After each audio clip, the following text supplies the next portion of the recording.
bersama host kesayangan kalian, saya Zara Najlaulia Dan saya Dini Saifarha yang akan memandu podcast kali ini. Oke, sebelumnya apa kabar nih teman-teman semua? Senang banget akhirnya kita bisa kembali untuk ngobrol-ngobrol terkait topik yang seru ini. Topiknya apa nih Kak Ara? Topiknya itu tentang bullying, teman-teman. Sebelumnya kita kedatangan 3 narasumber hebat nih teman-teman. Boleh kali kita perkenalan satu-satu, mulai dari kakak Bebi. Halo, aku Keisha sebagai mantan korban bullying. Halo, aku Rasen. Aku di sini sebagai narasumber dan kebetulan juga aku sebagai mantan pelaku bullying yang udah tau baru. Udah tahu lebih nutup ya Kak? Oke, siap. Selanjutnya Marisa dari narasumber mantan korban bullying.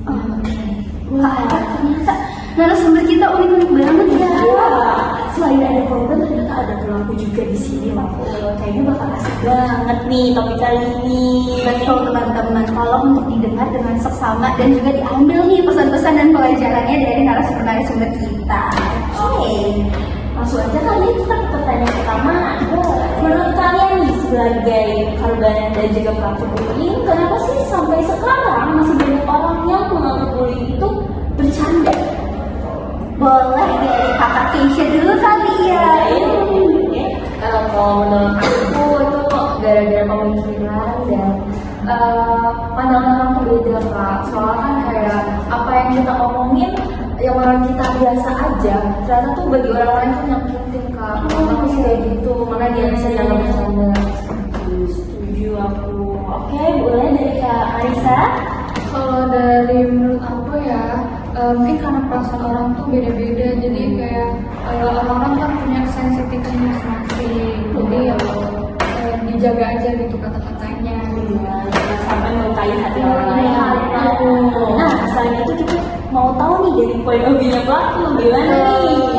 Menurut aku dari point of view pelaku, ini mantan pelaku ya, dan sebenarnya aku sekarang juga udah di posisi yang netral. Menurut aku kenapa sekarang bullying itu kayak udah dianggap bercandaan, karena sebenarnya makin kesini tuh bullying tuh makin dinormalisasi kali ya. Kayak emang tadi yang sempat di-mention juga sama Keisha, kayak oke, misalkan itu berangkat dari hal-hal yang kayak non-verbal, dan mungkin perasaan orang beda-beda. Ada yang kayak merasa itu sakit hati, yang nggak merasa sakit hati ngerasa kayak itu kan bercanda doang, itu bukan bullying maksudnya gitu. Dan jadi hal-hal yang sebenarnya termasuk ke bullying itu tuh udah dinormalisasi dari hal-hal kecil gitu, yang dimana sebenarnya dari hal-hal kecil ini bisa menimbulkan kalau misalkan itu udah akumulatif atau kayak udah berdampak yang terlalu besar, itu tuh bisa menimbulkan ke hal-hal yang lebih berbahaya lagi gitu bullyingnya, kayak bullying parah seperti misalkan aja pembunuhan, event pembunuhan, ataupun bullying yang udah ranahnya itu menyangkut ke kekerasan ataupun kematian seperti itu. Oke, jadi Kak Ara dari jawaban-jawabannya kita bisa dapat 2 pandangan ya,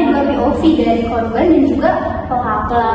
Tapi sebelumnya Kak, tadi Kak Keisha sempat ngomong loh, kalau misalnya ada satu peribahasa yaitu mulutmu harimaumu. Jadi kita semua harus bisa menjaga lisannya. Benar banget, jangan sampai melukai hati orang lain. Betul sekali. Oke, selanjutnya kita boleh ke pertanyaan kedua aja kali ya. Oke, di sini belakangan pasti kita semua sering buka media sosial gitu kan, dan sering melihat nih banyak sekali kasus bullying yang sampai berujung pada kematian gitu kan, ataupun kekerasan itu sendiri. Nah, aku mau tanya nih dari pendapat narasumber semua yang ada di sini, apa sih yang bisa kita petik dan juga kita pelajari dari hal-hal seperti ini? Mungkin boleh dari Kak Rasen dulu sebagai POV ya Kak. Boleh dari aku. Sebenarnya kalau dari aku sendiri mungkin bisa disambungin dari poin yang pertama tadi kali ya, tentang normalisasi.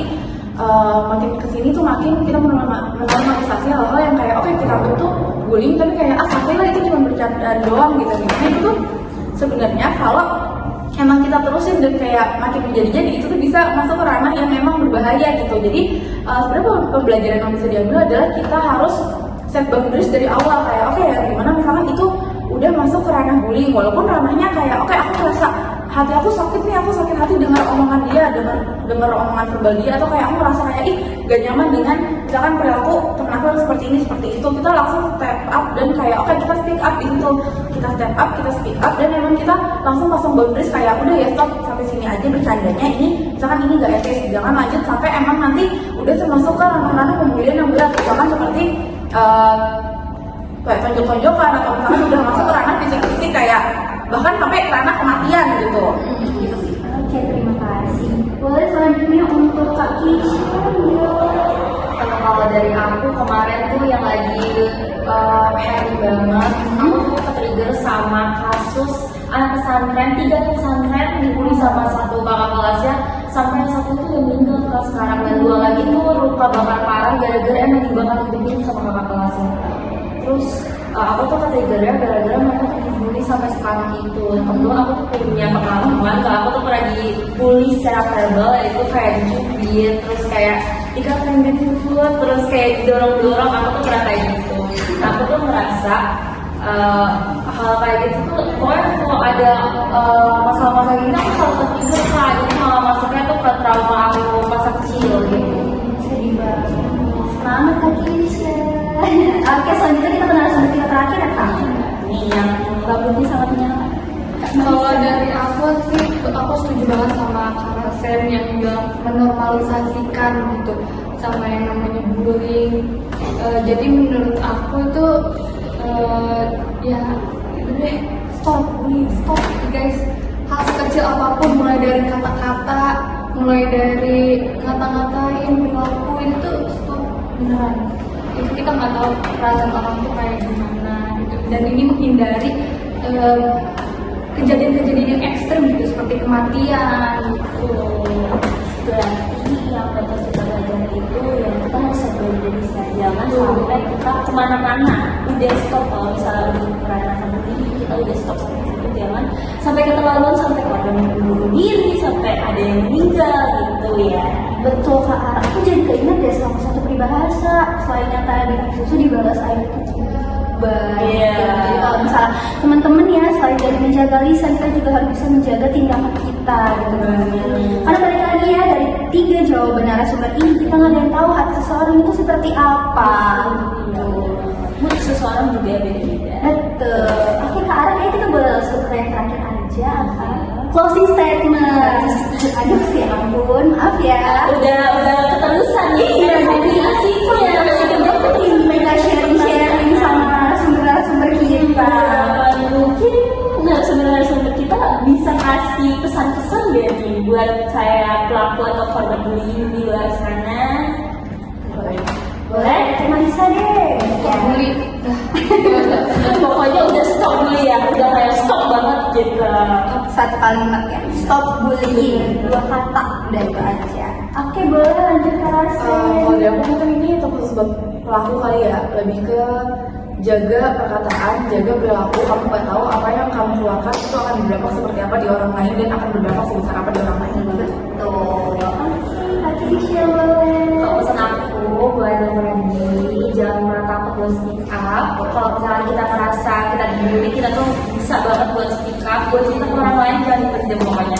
Betul. Jadilah orang baik di kehidupan yang selalu Betul banget. Wah, ini sangat-sangat inspiring dan juga insightful ya. Insightful banget, oh my god.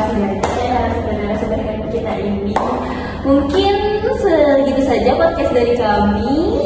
Saya Azhar Najlawi ya, Dan saya Devi Saifata. sampai ketemu lagi di Speak Up.